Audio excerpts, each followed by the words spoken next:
My sister slept with every guy I dated, until I introduced her to my new boyfriend, who's actually her ex-husband's divorce lawyer. I'm Maya, and I need you to understand something right now. I'm not the villain in this story. I spent 28 years being the good sister, the responsible one, the one who cleaned up messes and kept quiet about things that would make your skin crawl. But 3 months ago, I looked at myself in the bathroom mirror at my mother's birthday party and realized I was done. I was done watching my sister, Brittany, destroy everything I tried to build. The party was still going on downstairs. I could hear her laugh. That specific laugh she does when she's flirting. High-pitched, breathy, with this little catch at the end that makes men think they're the funniest person alive. I knew that laugh because I'd heard it directed at 7 different men I'd brought home over the past decade. 7. I splashed cold water on my face and stared at my reflection. My mascara was running because I just caught Brittany in the garage with Mark, who I'd been dating for 6 months. Mark, who told me 3 weeks ago that he was falling in love with me. Mark, who was currently pressed against my sister between my father's workbench and his vintage Mustang. That's when I made the decision. I went back downstairs, smiled through the rest of the party, and started making calls the next morning. But let me back up. You need to understand how we got here. Brittany is 2 years younger than me. Growing up, everyone always said she was the pretty one. And she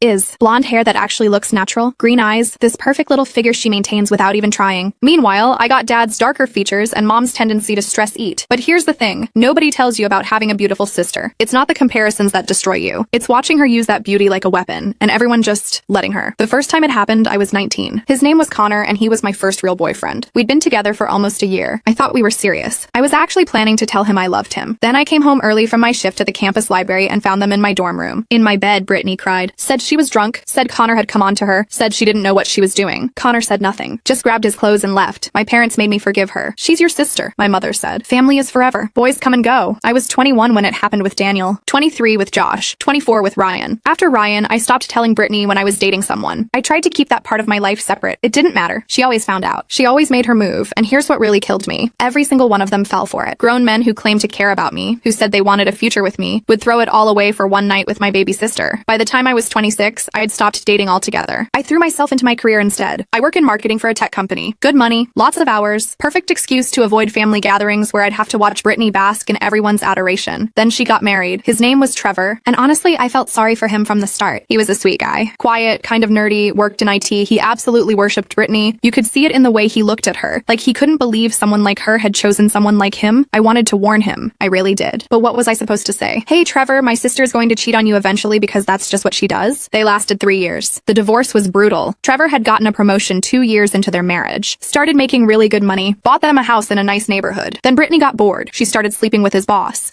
who was married with 2 kids. When Trevor found out, he was destroyed. I mean, completely devastated. I saw him at a coffee shop about a month after Brittany moved out, and he looked like he'd aged 10 years. The divorce proceedings were nasty. Brittany wanted half of everything, including the house Trevor had put the down payment on before they got married. She wanted alimony. She wanted his retirement fund. Trevor got himself a lawyer. A really good one, apparently. I didn't know much about it because Brittany stopped talking to me during that period. She was furious that I wouldn't automatically take her side, that I wouldn't tell Trevor he was being unreasonable. 6 months ago, the divorce was finalized. Trevor kept the house. Brittany got some money, but nowhere near what she wanted. She moved back in with our parents. That's when she started up her old habits again. I'd met Mark at a work conference. He was charming, successful, funny, a consultant who traveled a lot, which actually worked for me because I liked my space. We'd been taking things slow, which felt healthy. Adult. I didn't introduce him to my family for the first 4 months, but then my mom guilted me into bringing him to her birthday party. Maya, sweetie, you're always alone at these things. We want to meet him. We want to see you happy. I should have known better. Mark and I arrived together. Brittany was already there, looking perfect as always in some tight dress that probably cost more than my monthly rent. I watched her eyes light up when she saw Mark, watched that predatory smile cross her face. I stayed close to him for the first hour, but then Dad needed help with the grill, and Mom wanted me to check on something in the kitchen, and somewhere in that chaos, I lost track of Mark. I found them in the garage 20 minutes later. Brittany was pressed up against him, her hand on his chest. Mark was leaning back, but not pulling away, not stopping her. And that's when I heard it. That laugh, I didn't say anything, just stood there in the doorway watching until Brittany finally noticed me. Maya! Oh my god, this isn't what it looks like. Really? I said. My voice sounded calm, detached. Because it looks like you're trying to fuck my boyfriend at our mother's birthday party. Mark started stammering. Maya, listen, she just— Get out, I said. Maya, come on. Get out. He left. Brittany tried to follow me back into the house, but I locked myself in the bathroom upstairs. That's where I was when I made the decision. When I realized I was done being the victim in this story, done being the sad sister who everyone pitied but nobody protected, I started with a Google search. Trevor's divorce lawyer. It took me about 15 minutes to find him. His name was James Whitmore, and his firm specialized in high net worth divorces. I scrolled through his professional photos. Mid-30s, dark hair, nice smile. Conventionally attractive, but in that polished, professional way. Perfect. I called his office on Monday morning. Told the receptionist I needed to schedule a consultation about a family legal matter. They had an opening that afternoon. James Whitmore's office was in one of those downtown buildings with all glass and and steel. The kind of place that screams expensive. His receptionist led me back to a conference room with a view of the city. He walked in 5 minutes later. In person, he was taller than his photos suggested. Good suit, confident handshake, all business. Ms. Chen, thank you for coming in. How can I help you today? I sat down across from him. This is going to sound strange, but I need your help with something that isn't exactly legal advice. He raised an eyebrow. Okay, you handled my sister's divorce. Brittany Chen. Her married name was Morrison. His expression changed. Professional mask sliding into place. I can't discuss the details of a client's case, even with family members. I'm not asking you to. I want to hire you for something different. I'm listening. I laid it out for him. All of it. The years of betrayal, the pattern of behavior, the way she destroyed my relationship after relationship. I told him about Mark, about the garage, about the moment I decided I was done. So what exactly are you proposing? He asked when I finished. I want you to pretend to be my boyfriend. I want to introduce you to my family, specifically to Brittany, and I want to see what she does. He leaned back in his chair, studying me. That's an interesting proposition. I'll pay you, whatever your hourly rate is. It's not about the money, Ms. Chen. It's about ethics. Using my professional position to participate in what amounts to entrapment, it's not entrapment. I'm not trying to get her arrested. I just want her to show everyone who she really is. And I paused, choosing my words carefully. I think you might have your own reasons for wanting to help with that. His jaw tightened slightly. What makes you say that? Because I saw what she put Trevor through. And I'm guessing you saw it too. The manipulation, the lies, the way she tried to destroy a decent man just because she could. James was quiet for a long moment. Then he said, "What's your timeline?" We met 3 more times over the next 2 weeks to plan everything out. James was meticulous. He wanted to know everything about my family, about Brittany's patterns, about what I hoped to accomplish. The goal, I told him, is just to expose her. To make my family see what she's really like. Once they see her try to seduce my boyfriend at a family event, once they can't deny it anymore, maybe they'll finally stop making excuses for her. And you're sure you want to do this? He asked. Because once we start, there's no going back. Your relationship with your sister is going to be permanently damaged. It's already permanently damaged, I said. I'm just tired of being the only one who admits it. We started dating publicly 2 weeks later. I posted photos of us on social media. Nothing too intimate, just casual stuff. Coffee dates, dinners, a concert, the kind of things normal couples do. My mother called me within 24 hours. Maya, you're seeing someone new? He's handsome. Why didn't you tell me? It's still pretty new, Mom. I didn't want to jinx it. Well, you have to bring him to Sunday dinner this week. I insist. Perfect. James picked me up at 6 on Sunday. He dressed down a bit. Nice jeans, button-down shirt, leather jacket. He looked good. Approachable. Exactly the kind of guy Brittany would see as a challenge. You ready for this? He asked as we pulled up to my parents' house. Not really, but let's do it anyway. My mother answered the door and immediately pulled James into a hug. You must be James. Maya's told us so much about you. I had told them almost nothing, but that was Mom's way. She ushered us inside, where Dad was setting up for dinner, and Brittany was curled up on the couch with a glass of wine. She looked up when we walked in, and I watched it happen in real time. That spark of interest. That calculating look. She set down her wine glass and stood up, smoothing down her dress. You must be the new boyfriend, she said, walking over with her hand extended. I'm Brittany, the baby sister. James shook her hand, his smile polite but not too warm. Nice to meet you. Maya's mentioned you. Has she? Brittany's eyes flicked to me, then back to James. I hope she said good things. She said you're very close, James said smoothly. I almost laughed at that, but I kept my face neutral, looping my arm through James's. Dinner was exactly as excruciating as I expected. Brittany positioned herself across from James, leaning forward whenever she talked, laughing at everything he said. She kept touching her hair, her neck, doing all the little things she does when she's hunting. My parents didn't notice. Or if they did, they didn't say anything. James played his part perfectly. He was attentive to me, but not overly so. Friendly to Brittany without being flirtatious. He answered her questions about his work without giving away too much information about the law firm. After dinner, Mom insisted we stay for dessert. Brittany volunteered to help in the kitchen, which meant I was left alone with James in the dining room. She's already planning her approach, he said quietly. I know. Did you see the way she looked at you? Hard to miss. He glanced toward the kitchen. Your parents really don't see it, do they? They've never wanted to see it. When Brittany came back with the pie, she made sure to sit next to James this time. Her leg kept brushing against his under the table. She'd freshened her lipstick and let her hair down. I excused myself to use the bathroom, leaving them alone. When I came back 5 minutes later, Brittany was showing James something on her phone, leaned in close enough that their shoulders were touching. We left around 9. James walked me to his car with his arm around my waist. My parents watched from the doorway, smiling. That went well, Mom called out. You two are so cute together. In the car, James let out a long breath. Your sister is persistent. That's one word for it. She asked for my number. Said she wanted to add me to the family group chat. Of course she did. Over the next 3 weeks, Brittany texted James constantly. Memes, funny videos, questions about restaurants or movies. Always with some excuse for why she needed to contact him specifically instead of just asking me. James screenshotted every conversation and sent them to me. We met at his office twice a week to review the evidence and plan our next move. She's building up to something, James said during one of our meetings. This is how she operates. Creates a sense of familiarity. Makes the guy feel like they have this special connection with her. How do you know that? I asked. He was quiet for a moment. Then he pulled out a folder from his desk drawer. During Trevor's divorce, part of my investigation involved documenting Brittany's pattern of infidelity. I interviewed several of the men she'd been involved with. They all described the same approach. The texts, the casual friendship, the gradual escalation. He opened the folder. Inside were printed transcripts, photos, documentation, evidence of affairs with at least 5 different men during her 3-year marriage to Trevor. Jesus, I whispered. Does Trevor know about all of this? He knows about the ones that were relevant to to the divorce proceedings. The rest, James shook his head. The court didn't need to see everything, just enough to prove infidelity and deny her claim to his assets. I stared at the papers. Why are you really helping me with this, James? He looked at me directly. Because I watched your sister almost destroy a good man. Trevor Morrison came into my office 2 years ago, and he was suicidal. I'm not exaggerating. He'd been systematically broken down by someone who was supposed to love him, and when I helped him fight back, your sister tried to destroy my reputation. Filed a complaint with the Bar Association claiming I'd manufactured evidence. It was all nonsense, but it took months of my life to clear my name. I had no idea. Why would you? But that's who your sister is, Maya. She destroys people, and then she plays the victim when they try to defend themselves. So yes, I have my own reasons for wanting to help you expose her. Call it petty if you want, but I'm human. I looked at the folder again, then back at him. So what's our endgame here? What's the final move? He smiled. I was hoping you'd ask that. The plan came together over the next few days. My parents' anniversary was coming up in 3 weeks. Big party, lots of family and friends. The perfect stage for Brittany to make her move, and for us to spring our trap. But first, we needed to accelerate things. Make Brittany feel like she was running out of time. I started posting more couple photos on social media. Me and James at the beach, cooking dinner together. One particularly cozy shot of us on his couch with the caption, "Perfect Sunday." My mother called immediately. Maya, you two look so serious. Is this getting serious? Maybe, Mom. We'll see. I knew that would get back to Brittany. Sure enough, 2 hours later, James got a text from her. Wow, you guys are moving fast. Happy for you both. She's panicking, James said when he showed me. She's losing control of the narrative. The next text came the following day. Hey, I'm going to be downtown for a meeting on Thursday. Want to grab coffee? James sent back, sure, I have a break around 2. He didn't tell me about the coffee meeting until afterward. When he showed up at my apartment that evening, his expression was grim. What happened? I asked. She made her play. Full court press. He sat down on my couch, running his hand through his hair. Started with the usual small talk, then pivoted to how she thinks I'm too good for you. How you've always been the unstable sister, the jealous one. How she's worried I don't really know what I'm getting into. My stomach churned. She said that, and then she put her hand on my leg and told me that if I ever wanted to talk to someone who really understands what it's like to be in your family, she's always available. Did you? I smiled. Told her I appreciated her concern and said I needed to get back to the office. But Maya, she's going to make a real move soon. Probably at your parents' anniversary party. Good, I said. That's exactly what we want. The 3 weeks until the party felt endless. Brittany increased her texting frequency. She sent James selfies. She invited him to join her at a yoga class. She even accidentally sent him a photo that was clearly meant to be provocative. Then followed up with, OMG, sorry. That was meant for someone else. How embarrassing. James documented everything. The night before the party, we met one final time at his office. Last chance to back out, he said. I shook my head. I'm not backing out. But I need to know something. What happens after tomorrow? After we expose her? What's your part in all this? He leaned back in his chair. What do you mean? I mean, you've been pretending to be my boyfriend for almost 2 months now. We've spent a lot of time together. And I need to know if you're just doing this for revenge against Brittany, or if I trailed off, suddenly unable to finish the sentence. James looked at me for a long moment. Then he said, honestly, it started as revenge. When you first walked into my office, I saw an opportunity to expose someone who'd caused a lot of damage, both to my client and to me professionally. But somewhere along the way, this stopped being entirely fake for me. My heart did something complicated in my chest. James, I know this whole situation is messed up. I know the foundation of this, whatever this is built on deception and revenge. But Maya, you're smart and funny and stronger than you give yourself credit for. And spending time with you, even in this bizarre context, has been the highlight of my year. I didn't know what to say to that. We don't have to figure it out tonight, he continued. Let's get through tomorrow. Let's expose your sister. And then when all this is over, maybe we can start fresh. Go on a real first date. No ulterior motives, no plans, just us. I'd like that, I said quietly. The anniversary party was at a rented event space overlooking the water. My parents had gone all out. 200 guests. Live band, open bar, the works. James picked me up at 6. I'd bought a new dress for the occasion. Emerald green, fitted. The kind of thing I never usually wore, but that made me feel powerful. You look incredible, James said when I opened the door. Thanks. Ready to put on one hell of a show? He smiled. Been ready. We arrived fashionably late. The party was already in full swing. I spotted Brittany immediately. She was wearing white, which seemed like an interesting choice for our parents' anniversary party. Tight, low cut, impossible to ignore. She saw us walk in and her face lit up. She made a beeline across the room. Maya! James, you made it! She hugged me first, perfunctory, then turned to James with a longer, tighter hug. You look so handsome tonight. Thanks, Brittany. You look nice too. We worked the room for a while, talking to relatives, congratulating my parents. Brittany kept appearing nearby, always in James's eye line, always making sure he noticed her. Around 8, the band took a break and people started mingling more freely. That's when Brittany made her move. She approached James while I was talking to my aunt on the other side of the room. I watched out of the corner of my eye as she touched his arm, leaned in close to whisper something. James nodded, smiled, and followed her out onto the balcony. I counted to 30, then followed. The balcony was dimly lit, overlooking the water. Brittany had positioned herself against the railing, James standing a few feet away. I stayed in the doorway, in the shadows where they couldn't see me. I've been wanting to talk to you alone all night, Brittany was saying. There's something I need to tell you. What's that? James asked. I don't think Maya's being honest with you. About us, about our family, about everything. How so? She's always been jealous of me, ever since we were kids. She sees me as competition, and she's probably told you all kinds of things to make you feel sorry for her. Actually, she hasn't told me much about your relationship at all. Brittany moved closer. That's because she knows if you really understood our family dynamic, you'd see through her act. Maya isn't the victim she pretends to be. Then what is she? she? Manipulative, unstable. I've watched her drive away every good thing in her life because she can't handle not being the center of attention. She put her hand on his chest. A guy like you deserves better than that. Better like who? James asked. His voice was calm, neutral, like someone who knows what she wants. Someone who isn't playing games. Her hand slid up to his shoulder. Someone like me. That's when I stepped out of the shadows. I thought you might say something like that. Brittany jumped back, her face flushing. Maya, this isn't what? Isn't you trying to seduce my boyfriend at our parents' anniversary party? Because that's exactly what it looks like from here. You don't understand. No, Brittany. For once, I understand perfectly. I looked at James. Tell her. James reached into his jacket pocket and pulled out his phone. Brittany, do you recognize me? Really look at me. She stared at him, confusion crossing her face. James Whitmore. Whitmore and Associates. I represented your ex-husband in your divorce. I watched the color drain from her face. That's impossible. You and Maya, you've been dating? We've been setting you up, I said. For 2 months. Every text, every conversation, every time you tried to flirt with him. We documented all of it. You can't do this. This is entrapment or something. It's not entrapment, James said calmly. Entrapment requires law enforcement. I'm just a private citizen who agreed to help someone expose a pattern of destructive behavior. Maya, please. Brittany turned to me, tears starting to form. I'm your sister. You can't do this to me. The way you did it to me? With Connor, Daniel, Josh, Ryan, Mark? I pulled out my own phone. I have screenshots of every text you sent James. Every time you tried to undermine me. Every play you made. And we're going to show them to Mom and Dad. To everyone. Tonight. They won't believe you. They will when they see the evidence. But more importantly, Trevor's going to see it. Because James kept copies of everything from your divorce, Brittany. All the affairs, all the lies. Everything that didn't make it into the final court documents. And if you ever come near anyone I care about again, if you ever try to sabotage another relationship of mine, all of that goes public. To your friends, to your social media, to everyone. She stared at me. And for the first time in my life, I saw fear in her eyes. You wouldn't. Try me. The balcony door opened behind us. My mother stood there looking between the three of us. Girls, what's going on out here? People are asking where you are. I looked at Brittany. This was her last chance to come clean, to tell the truth for once in her life. She said nothing. Mom, I said, I need to talk to you and Dad right now. All of us together. We sat in a small room off the main hall. Me, James, Brittany, and my parents. I laid out everything. The years of betrayal, the pattern, the setup with James. I showed them the texts, the screenshots, the documentation. My mother cried. My father sat in silence, his face getting redder and redder. Brittany tried to defend herself, claimed I was making it all up, that I was jealous, that this was all some elaborate revenge fantasy. Then James spoke up. Mr. and Mrs. Chen, I know this is difficult, but I need you to understand something. Your daughter Brittany has a pattern of destructive behavior that extends beyond just her sister. During my representation of Trevor Morrison in their divorce, I documented affairs with 5 separate men during their marriage. She attempted to financially ruin a good man out of spite, and when that didn't work, she filed false complaints against me professionally. He pulled out his folder, the one from his office. He'd brought copies. This is who your daughter is, and Maya didn't deserve to spend her entire life being victimized by someone who's supposed to love her. My father looked at Brittany. Is this true? Any of it? Brittany opened her mouth, then closed it, then opened it again.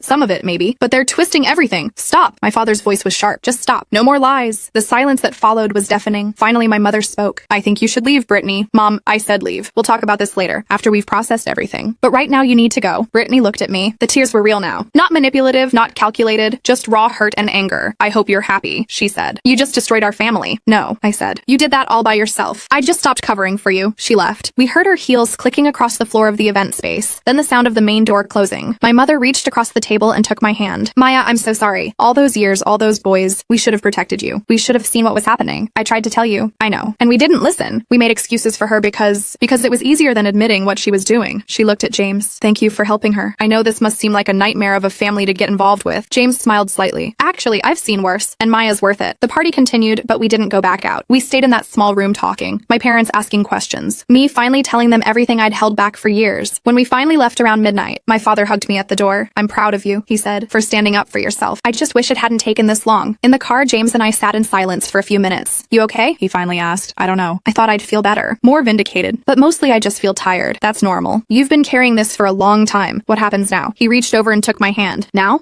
we figure out what's real. Because Maya, somewhere in the middle of this revenge plot, I started falling for you. The real you, not the performance. And I'd like to see where that goes if you're interested. I looked at our joined hands. I'm interested. But maybe we could start with that real first date you mentioned. Something normal where we're not plotting against anyone. I'd like that. He started the car. How about next Friday? I'll pick you up at 7. We'll go somewhere nice. And the only agenda will be getting to know each other better. Perfect. He drove me home, walked me to my door like a gentleman, and kissed me on the cheek before leaving. I went inside, changed into pajamas, and checked my phone. There was a text from my mother. Your father and I are going to therapy. We think as a family we need professional help working through this. We'd like you to join us when you're ready. And one from Brittany. You win. I hope it was worth it. I didn't respond to that one. There was nothing left to say. Over the next few weeks, things slowly settled into a new normal. Brittany moved out of my parents' house into her own apartment. She blocked me on social media, and I heard through my mother that she'd started therapy too. My parents kept their word about family counseling. It was awkward and painful but necessary. We talked about patterns patterns, about enabling behavior, about the different ways they'd failed both of us. Because as much as Brittany had hurt me, they'd hurt her too by never holding her accountable. And James and I went on that first date. And a second. And a third. Turns out, when you strip away all the drama and revenge plotting, we actually really liked each other. He was funny and kind and brilliant. He challenged me in good ways. He made me want to be braver. 3 months after the anniversary party, we made it official. Real relationship, real feelings, built on an absolutely insane foundation, but somehow working anyway. 6 months after that, I ran into Trevor at a coffee shop. Maya, he said, surprised. Hi, how are you? I'm good. Really good, actually. You, better. Much better than the last time you saw me. He smiled, and it reached his eyes. I heard about what happened. With Brittany, James told me. Are you okay with that? With what we did? Are you kidding? I'm grateful. For years, I thought I was crazy, that I'd somehow imagined how bad things were. Having someone else validate that, having someone else see who she really is, that helped more than you know. We talked for a few more minutes, and when we parted ways, I felt something settle in my chest. Peace, maybe. Or closure. That evening, James and I were making dinner at his place when my phone rang. My mother. Maya, honey, I wanted to let you know. Brittany's moving. She got a job in Seattle. She's leaving next month. How do you feel about that? I asked. Sad. Relieved. Worried. All of it. She paused. She asked if you'd be willing to see her before she goes. To talk. I looked at James, who was chopping vegetables and pretending not to listen. I'll think about it, I told my mother. 2 weeks later, I met Brittany at a coffee shop near her apartment. She'd cut her hair shorter, and she looked thinner. Older somehow. Thanks for coming, she said when I sat down. Mom said you're moving. Yeah, fresh start, you know? She wrapped her hands around her coffee cup. I've been in therapy. Real therapy. Not just the court-ordered stuff from the divorce. And I've been talking about you. About us. Okay, I need to apologize. A real apology. Not the fake ones I used to give. She looked directly at me. What I did to you for all those years, that was cruel. It was cruel and selfish and wrong. I destroyed your relationships because I was jealous of you. I blinked. Jealous of me? You were always the smart one. The talented one. The one Dad actually respected. I got attention for being pretty, but that was all I got. So I took the one thing I could from you. The validation from men who wanted you. It made me feel powerful, but it was toxic. And I'm sorry, I didn't know what to say. I'd imagined this conversation 1,000 times, but now that it was happening, I felt numb. I don't expect you to forgive me, Brittany continued. I don't even know if I deserve forgiveness, but I wanted you to know that I understand what I did. I understand that I hurt you, repeatedly and deliberately, and I'm going to spend the rest of my life trying to be better. Therapy's helping? I asked. It's hard. Really hard. Facing yourself, who you really are, without any excuses or justifications. It's brutal. But yeah, it's helping. We sat in silence for a moment. I hope Seattle is good for you, I finally said. I hope you find what you're looking for. I hope you're happy, she said. With James, I mean that. He seems like a good guy and you deserve someone good. He is. And thank you. We finished our coffee mostly in silence. When we stood to leave, Brittany hugged me. It was awkward and brief, but it felt like an ending. Not a reconciliation, but an acknowledgement that we'd both been part of something broken, and we were both trying to move forward. A year later, James proposed. Simple, intimate, just the two of us on a beach at sunset. I said yes before he even finished asking. My parents threw us an engagement party. It was small, just close family and friends. Brittany sent a card from Seattle with a generous check and a note that said, "Congratulations. You deserve all the happiness." I tucked the note away in a drawer and didn't think about it much after that. On my wedding day, walking down the aisle toward James, I realized that the revenge plot that had brought us together wasn't what mattered anymore. What mattered was that I'd finally stood up for myself, that I'd stopped being a victim of someone else's dysfunction and started building the life I wanted. My sister had fucked every guy I dated, until I introduced her to my new boyfriend, who was actually her ex-husband's divorce lawyer. It was petty and calculated and probably not the healthiest foundation for a relationship, but sometimes the messiest beginnings lead to the most beautiful endings. And as James slipped the ring on my finger and kissed me in front of everyone we loved, I realized I didn't regret a single second of it.